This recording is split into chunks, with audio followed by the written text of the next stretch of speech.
Hello, this is Ken Ferry with this week's Boots in the Field Report. This is one of those podcasts you better refill your coffee and sit a spell. The past 2 weeks have been a doozy. You name it, we've seen it. Spent a chunk of time last 2 weeks visiting fields, evaluating freeze damage in both crops, corn and beans, accessing corn stands, especially the stuff planted in early April and that April 20th to 22nd time frame. And it seems like every year there's a time slot where you can look back and say, we shouldn't have planted corn on those days. I'm having trouble here in central Illinois finding a window where we should have planted corn this year. I saw some things last week that I've never experienced before when it comes to seed resilience. On May 22nd, we were in a field of corn planted April 10th. The corn was only 2 collars. Yeah, that's right. That's pretty sad. 42 days after planting, the corn is only 2 collars. We had 2 collar corn, and right next to it, we had spikes emerging. That's right. Corn in the ground, 42 days, and finally emerging. That is something, until I saw it with my own eyes, I would just not believe be possible. Now, unfortunately, being 2 to 3 collars behind will not put on a harvestable ear, so it's a weed. The corn planted April 7th through April 12th looks the best from the road, mainly due to its size, but close up, some of it will have challenges holding a high enough ear count. In some cases, we're getting 28 to 30,000 stand, counting those spikes, with only 18 to 20,000 projected ear count. As we talked about last week, plants that are collar behind is only a half an ear when you're doing your ear counts, and if they're more than a collar behind, they're zeros when it comes to ear count. With stronger stands and poor ear counts, the plant's ability to flex out is hampered. Having 20,000 picket dropped ears still has the capacity to produce 8 to 12 bushel per ear, depending on genetics. We have proved this to you many times over the past few years in our fixed flex plots. But as stand counts go up, bushels per ear go down. Meaning a stand count of 21,000 with 20,000 ears is a much better deal than 30,000 plants with 20,000 ears. I need to make this clear. I've had more than one grower the past 2 weeks making decisions on replant based on our hybrid yearbook results, which is great. That's what it should be used for. But when you see numbers in the book going well over 200 bushel at 22,000 stand, remember they were uniform, photocopied plants, picket fence dropped. It is important to count collars when you're evaluating stands.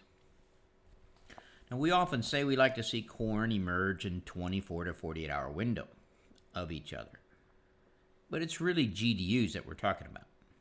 This year, you could have corn emerge on Monday and the plant next to it emerge on Friday, and they still could be within 1 collar of each other.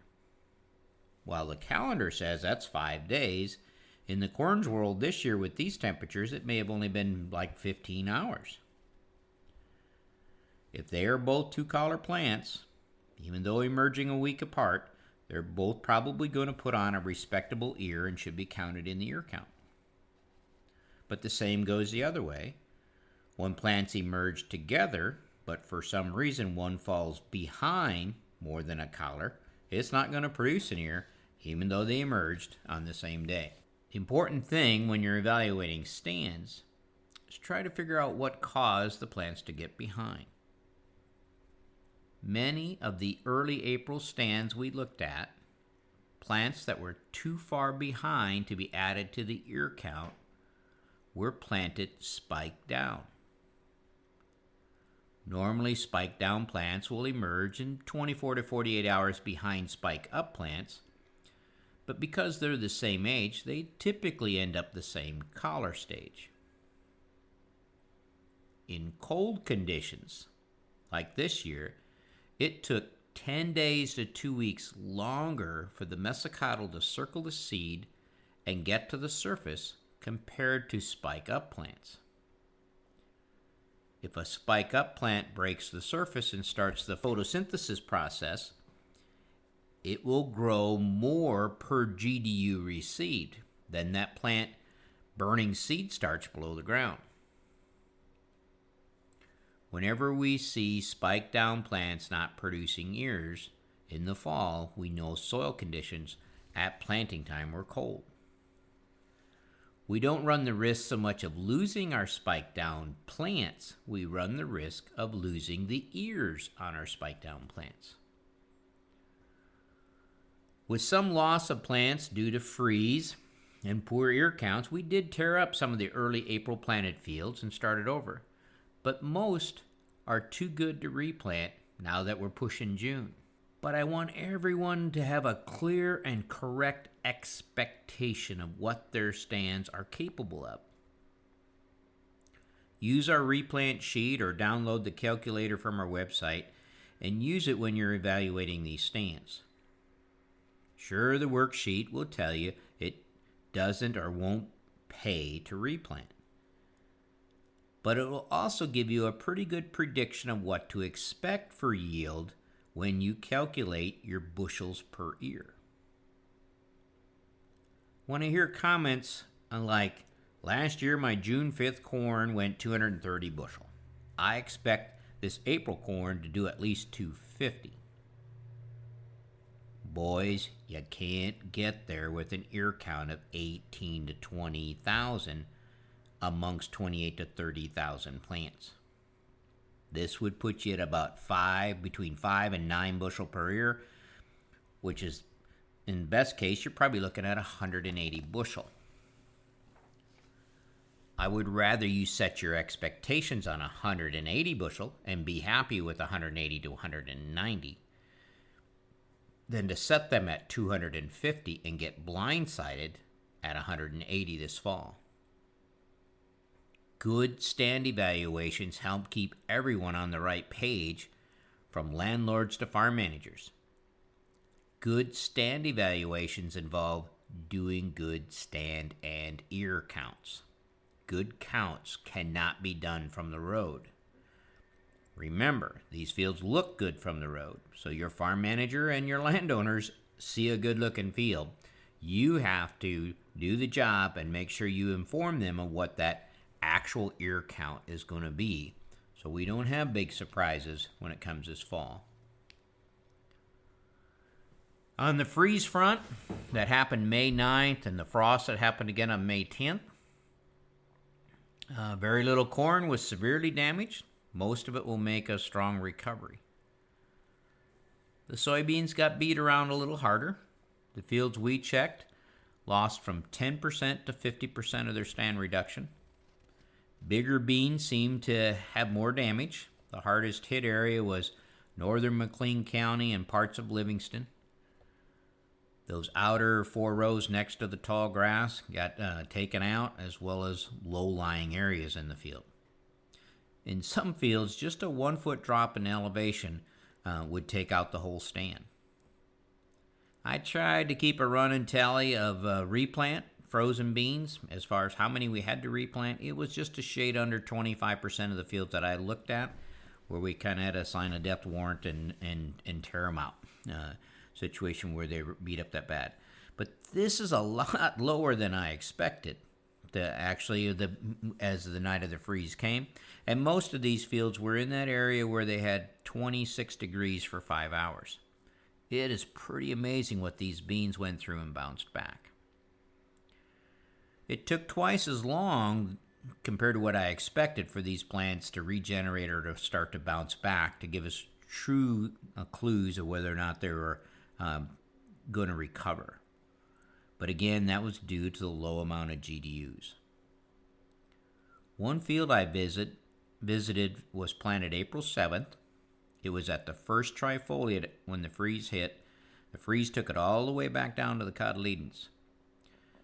It was recovering pretty nicely with new growth, but we also had some new beans emerging, and this was on May 23rd. Yeah, beans emerging 46 days after planting. That is something, again, I don't think I've ever seen before. I believe the fact that we're seeing corn and soybeans still emerging 45 plus days after planting is probably a testament to today's seed treatments. Frosted beans, like all beans, they're popping back now with these warm temperatures. The frozen beans will look a little different because they'll have two forked stems instead of one main stem. We're rebuilding from the cotyledons.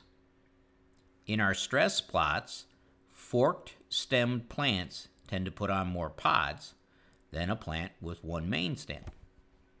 We haven't figured out how to make the plant do this on demand, but don't worry about your funny looking plants, they'll be okay. The bean leaf beetle were active last week, and they're going to get heavier next week. Keep an eye on emerging beans out there, scouts. Make sure they're not feeding on the hypocotyls, or the beans won't emerge. And watch for the feeding on the cotyledons. We have to get aggressive. We can have quite a bit of feeding on the unifoliate and the first trifoliate, but those early beans, let's keep an eye on them. Let's put an extra watch on those frozen beans as they're recovering. They don't need any more pressure from the bean leaf beetle if that's the case. As more beans get up, they'll start to disperse themselves out a little bit easier too. Along with looking at the early April corn and the freeze damage, we visited a number of fields that were planted in that April 20th through 22nd time frame. These fields got the opportunity to receive 3 to 7 inches of rain before emergence. Can you say crust? Many of you were quick to break out the hose. Some guys used their planters and or harrows to break this corn out. Man, was this a moneymaker.